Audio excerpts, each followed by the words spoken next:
Hello viewers, welcome. ಇವತ್ತು ನಾವು ಈ ಒಂದು ವಿಡಿಯೋದಲ್ಲಿ daily use English words with Kannada meaning ಅಂದರೆ ಪ್ರತಿನಿತ್ಯ ಬಳಸುವಂತಹ ಕೆಲವೊಂದು ಇಂಗ್ಲೀಷ್ ಪದಗಳನ್ನು ಮತ್ತು ಅವುಗಳ ಅರ್ಥವನ್ನು ಕನ್ನಡದಲ್ಲಿ ತಿಳ್ಕೊಳ್ತಾ ಹೋಗೋಣ. ಅದಕ್ಕೂ ಮೊದಲು ನೀವೇನಾದರೂ ಫಸ್ಟ್ ಟೈಮ್ ನಮ್ಮ ಚಾನಲ್ ನೋಡ್ತಿದ್ರೆ ಪ್ಲೀಸ್ ಸಬ್ಸ್ಕ್ರೈಬ್ ಮಾಡ್ಕೊಳ್ಳಿ.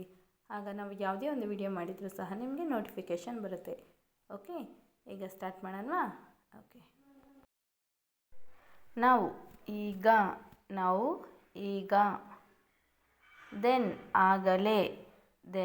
ಆಗಲೇ ಲೇಟರ್ ಆಮೇಲೆ ರೈಟ್ ನೌ ಈ ಸಮಯ ದಿಸ್ ಮಾರ್ನಿಂಗ್ ಇಂದು ಬೆಳಿಗ್ಗೆ ನೆಕ್ಸ್ಟ್ ವೀಕ್ ಮುಂದಿನ ವಾರ ಆಲ್ರೆಡಿ ಆವಾಗಲೇ ರೀಸೆಂಟ್ಲಿ ಇತ್ತೀಚೆಗೆ ಲೇಟ್ಲಿ ನಂತರ ಸೂನ್ ಶೀಘ್ರದಲ್ಲಿ ಇಮಿಡಿಯೇಟ್ಲಿ ತಕ್ಷಣ ಸ್ಟಿಲ್ ಇನ್ನು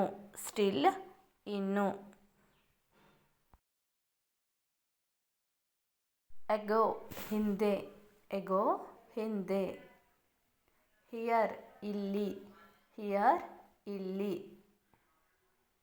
ದೇರ್ ಅಲ್ಲಿ ಎವ್ರಿವೇರ್ ಎಲ್ಲ ಕಡೆ. Thank you for watching the video. ನಿಮ್ಗೇನಾದರೂ ಈ ಒಂದು ವಿಡಿಯೋ ಇಷ್ಟ ಆಗಿದರೆ ಪ್ಲೀಸ್ ಲೈಕ್ ಆ್ಯಂಡ್ ಸಬ್ಸ್ಕ್ರೈಬ್ ಮಾಡಿ. Thank you.